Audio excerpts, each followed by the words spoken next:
अफवाज के एहलकार शहीद हुए हैं कुरम एरिया में, खैबर पख्तूनख्वा में। कुरम एक ज़माने में एजेंसी हुआ करती थी north west frontier province NWFE Pakistan में।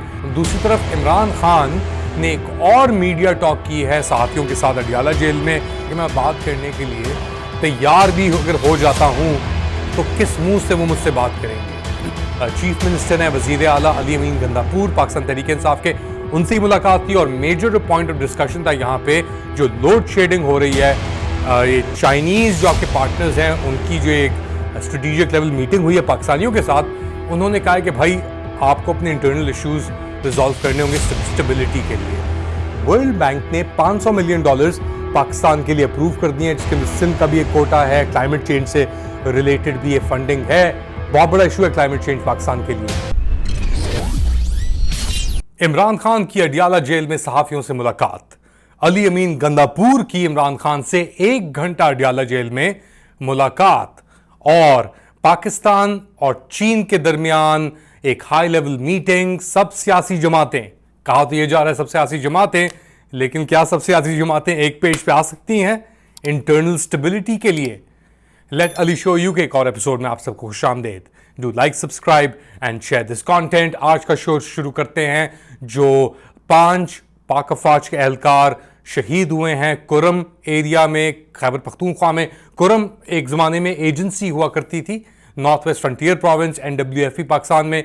फिर उस एजेंसी को प्रॉपर एक ज़िला बना दिया गया, तहसील खैबर पख्तूनख्वा के अंदर, और ये सब फाटा के जो एरियाज थे farmer federally administrated tribal areas, वो जज्ब हो गए।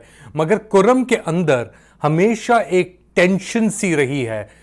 शिया सुन्नी फसादात भी होते रहे हैं। पाकिस्तान तालिबान ने भी यहाँ पे अटैक्स एक ज़माने बहुत सारे किए थे, मगर पिछले कुछ सालों से यहाँ पे दाइश या जो ISKP है, IS खुरासान पाकिस्तान, उसकी जो कार्रवाइयाँ हैं वो उनमें शिद्दत पकड़ ली है। और अब इस ऑपरेशन में एक IED के लगने से ये 5 पाकिस्तान अफवाज के जो एहलकार हैं ये शहीद हो गए हैं। डेफिनेटली जो सिक्योरिटी सिचुएशन है वो बहुत सफ़र कर रही है पाकिस्तान में, क्योंकि जो सिक्योरिटी एजेंसीज़ हैं, इंटेलिजेंस एजेंसीज़ हैं, उन सब का जो फोकस और रुझान है वो सियासी मैनेजमेंट कहना चाह रहा था, लेकिन हकीकतन सियासी मिसमैनेजमेंट के ऊपर है। तो वो किस तरह फोकस करेंगे? और इस तरफ एक तरफ ये सिक्योरिटी सिचुएशन सूरत हाल बद से बदतर होती जा रही है, दूसरी तरफ इमरान खान ने एक और मीडिया टॉक की है सहाफ़ियों के साथ अडियाला जेल में, और उन्होंने कहा है कि जी उनके कमरे में बहुत गर्मी है, पंखा बंद होता है तो वो कमरा जो है छोटा, जिसके अंदर तस्वीरें भी आई थी, वो बहुत गर्म हो जाता है, मगर गर्मी पे फोकस नहीं था। उन्होंने कहा कि मैं बात करने के लिए तैयार भी अगर हो जाता हूं तो किस मुंह से वो मुझसे बात करेंगे। अगर तो इमरान खान ने नेगोशिएट कर लिया, वो कह रहे हैं नून लीग के साथ, तो नून लीग तो वैसे ही ख़त्म है, वो बिल्कुल ही ख़त्म हो जाएगी।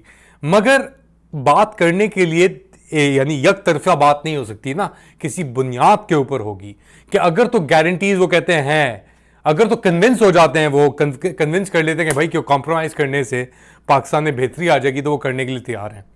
मगर ऐसा हो नहीं रहा। और मगर इसके साथ साथ ये मीडिया कॉन्वर्सेशंस और टॉक्स भी जारी हैं इमरान खान साहब की अपना मौक़िफ़ आगे बढ़ाने के लिए। एक तरफ उनकी सहाफ़ियों से मुलाकात हुई, दूसरी तरफ उनकी जो KP के अंदर चीफ मिनिस्टर हैं वज़ीर आला अली अमीन गंदापुर, पाकिस्तान तहरीक इंसाफ के, उनसे ही मुलाकात थी और मेजर पॉइंट ऑफ डिस्कशन था यहाँ पे जो लोड शेडिंग हो रही है इस वक्त KP के अंदर।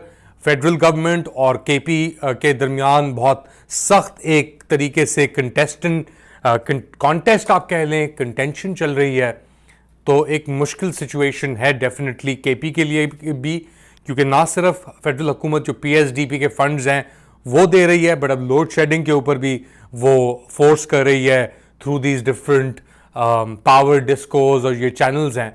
KP भी इलेक्ट्रिसिटी प्रोड्यूस करता है और अली अमीन गंदापुर साहब ने थ्रेटन भी किया है फेडरल हुकूमत को कि अगर आप हमारा हिस्सा रोकेंगे तो हम आपका हिस्सा रोक देंगे।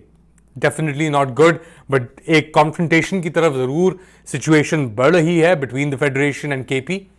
एक तरफ अली अमीन गंदापुर साहब की मोहसिन नकवी और जनरल आसिम मुनीर साहब, उनसे ही मुलाकातें हुई हैं और कुछ अंडरस्टैंडिंग तो नहीं कह सकते, डेवलप शायद हो या ना हुई हो, मगर दूसरी तरफ जो जूनियर पार्टनरशिप है या पार्टनर हैं आसिम मुनीर साहब के, शहबाज शरीफ साहब और उनकी जो फॉर्म 47 की हुकूमत है, वो अब एक एजिटेशन मोड में आ गई है, क्योंकि उसके पास और कुछ बचा नहीं है सिवाय इसके कि वो पाकिस्तान तहरीक इंसाफ का जो आखिरी किला आप कह लें, ये केपी, उसको गिराने के अंदर मसरूफ अब वो है, और जिंदगी तंग करने के अंदर जो बाशिंदों की वो मसरूफ है।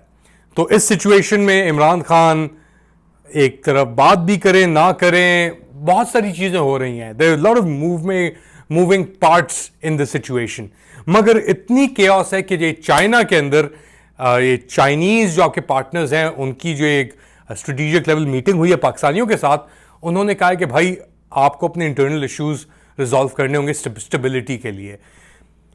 लीडरशिप मौजूद थी, कई पॉलिटिकल पार्टी, पीपल्स पार्टी भी थी, एएनपी, अफरस्याब खटक जो रिबेलियन भी हैं और एस्टैब्लिशमेंट भी हैं, दोनों चीज़ें एक साथ हैं, वो भी थे, सागडार भी थे, मुशाहिद हुसैन साहब भी थे, एहसन इकबाल भी नजर आए, हिना रब्बानी खर, मौलाना फजलुर रहमान, और पीटीआई के कह रहे हैं हसन रऊफ हसन साहब, उनका नाम भी कहीं चलता हुआ है मगर तफसीर नजर नहीं आई मुझे उनकी। तो ये सब लोग थे और इनको मैसेज दिया गया है कि भाई अपने जो मामलात हैं उन्हें आप सीधा कर लें, इस तरह नहीं चल सकता। और ये इस वक्त आ रहा है कि यानी अनसक्सेसफुल ट्रिप जो पाकिस्तान हुकूमत गई थी, आर्मी चीफ भी गए थे और वहाँ पे कुछ गला नहीं बना नहीं, तो उसके बाद ये मीटिंग हो रही है, इसमें चाइनीज़ हाई लेवल डेलीगेशन पाकिस्तानियों से मुलाकात कर रही है और कह रही है कि आपने मामलात प्लीज़ रिजॉल्व कर लें। अच्छा, तो बात हम कर रहे थे, चाइना की मीटिंग भी हो रही है, इमरान खान साहब की भी एक सिचुएशन चल रही है। अच्छा, एक आखिरी जो बात है, वर्ल्ड बैंक ने $500 मिलियन पाकिस्तान के लिए अप्रूव कर दिए हैं, जिसके अंदर सिंध का भी एक कोटा है, क्लाइमेट चेंज से रिलेटेड भी ये फंडिंग है। बहुत बड़ा इशू है क्लाइमेट चेंज पाकिस्तान के लिए, गर्मियां हो रही हैं, शिद्दत की गर्मी पड़ी हुई है फॉर एग्जाम्पल इस वक्त कराची में, और ये सिचुएशन बद से बदतर होती जा रही है, वाटर क्राइसिस भी आपके पास है, पॉलिटिकल इंस्टेबिलिटी भी है, और कोई हल नहीं है सिवाय पैसे बाहर से आ जाएं, कोई हमारी मदद कर दे और हमारा कारोबार धंधा किसी तरीके से चल जाए। कैसी तरीके से चलता रहेगा? Let us know in the comment section. Do like, subscribe and share this content. अपना ख्याल रखिएगा, अगली बार तक अल्लाह।